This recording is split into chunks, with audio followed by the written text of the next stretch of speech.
Good morning, everyone. Good morning, Rabbi. We are learning Mishna Nedarim. Our learning should be a merit for Refuah Shalema for Gavriel ben Etel Gita. Parak Daled, Chapter 4, Mishnah Daled, Mishnah 4. Okay. Hamudar Hana Mechaveroi. Someone is forbidden by an neder to have benefit from another person. Okay, so I have a person, like again, Ruvain is forbidden to have benefit from Shimon, and Reuven becomes sick. The Nichna Slavakroi. And now the person who he may not have benefit from, Shimon, comes to visit him. He's trying to maybe make peace, whatever it is. He's coming to visit him. Oimed, Abalo Yoshev. He can stand there, but he can't sit.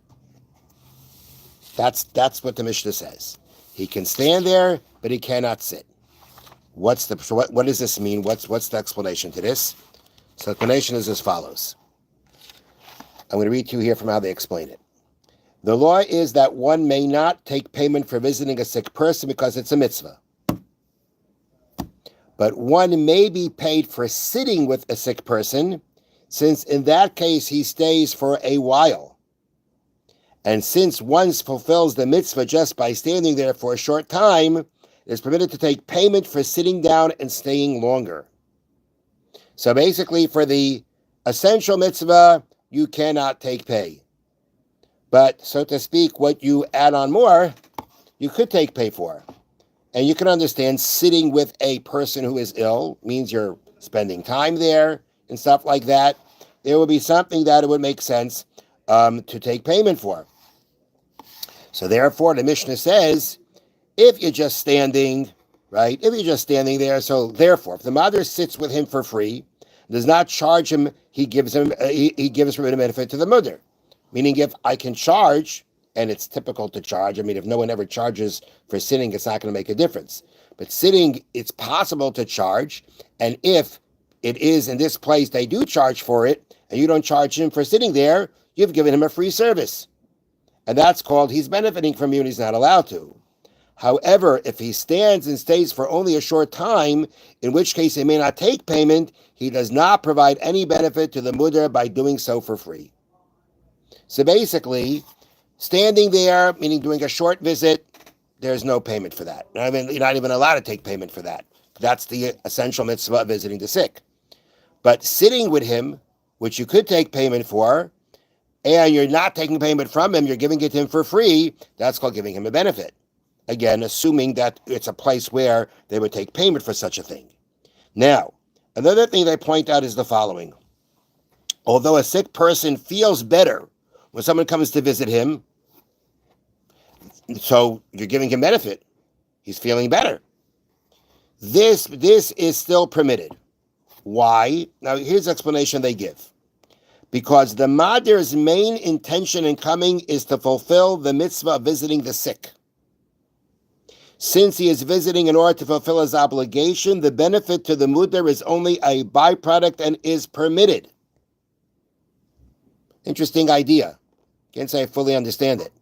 The point is that, again, I mean, if Reuven, if because of an neder, Reuven cannot benefit from Shimon, then Reuven can't benefit and Shimon can't benefit him.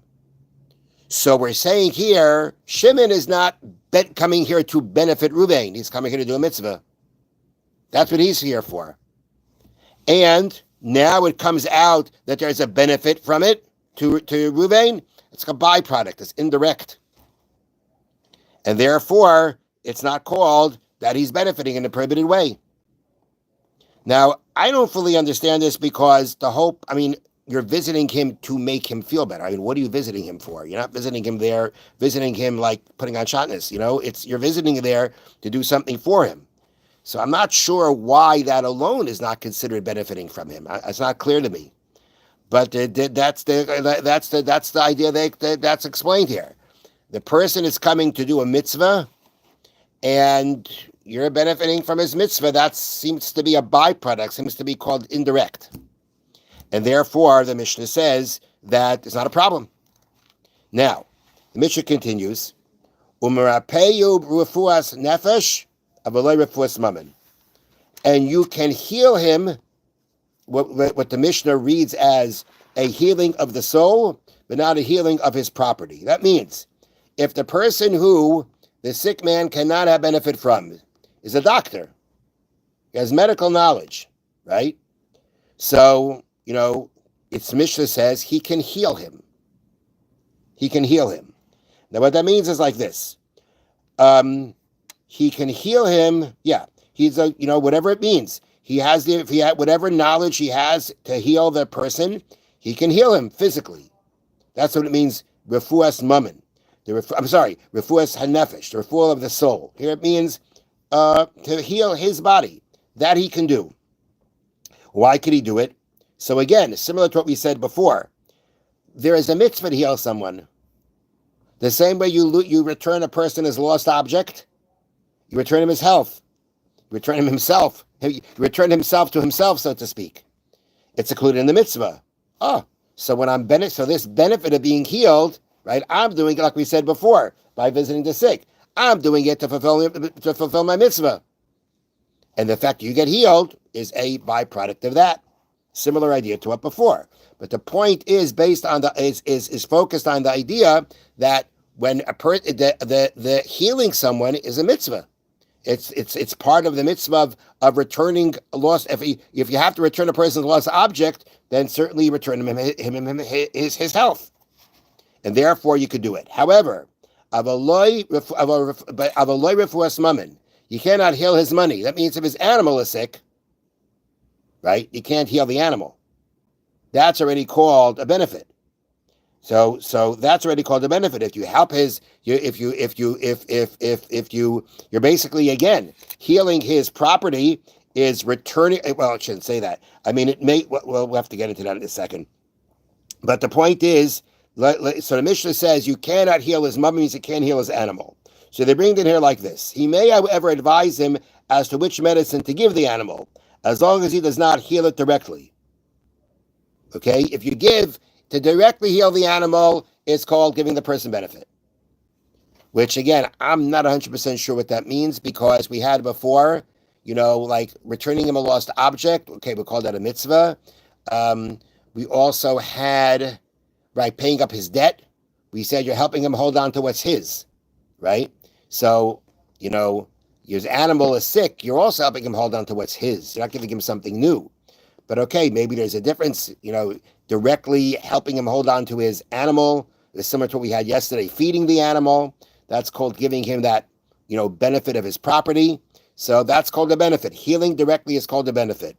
Giving advice, as long as it's not, now giving advice, as long as it's not the practice to take pay for the advice, you can give the advice. If you get paid for the advice and you don't charge him, then you're giving him a free service. That's already giving him hana.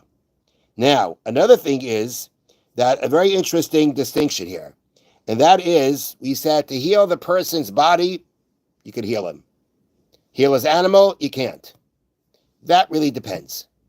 They bring down here, if there's no one else to heal the animal, no one else knows how to do it, then you may do it, because then you're doing the mitzvah of restoring his money, similar to a lost object. But if there's somebody else who could do it, then you can't do it. That you don't make that distinction when it comes to a person, healing a person physically. There, it's a mitzvah. Whoever can do it does it. They make a distinction when it comes to including healing his animal as part of the mitzvah of returning a lost object. That only seems to be where you're the only one who can do it. Then you have that obligation to go do it. But if somebody else can do it, then again, here in this situation where he may not benefit from you, then you can't do it. So again, when it comes to healing his physical body, there's no issue. You could do it. You've got the mitzvah, you can do it. But when it comes to healing the animal, so again, if somebody else can do it, then if you're doing it, you're giving him the benefit of restoring his animal. If there's no one else that can do it, that means you're the only one who can fulfill this mitzvah. Then you're doing your mitzvah, and when you do your mitzvah, that's not called that you're benefiting him, and therefore it's permissible to do. Have a wonderful day. Thank you, Rabbi. Okay, in the courtroom, there's I really don't.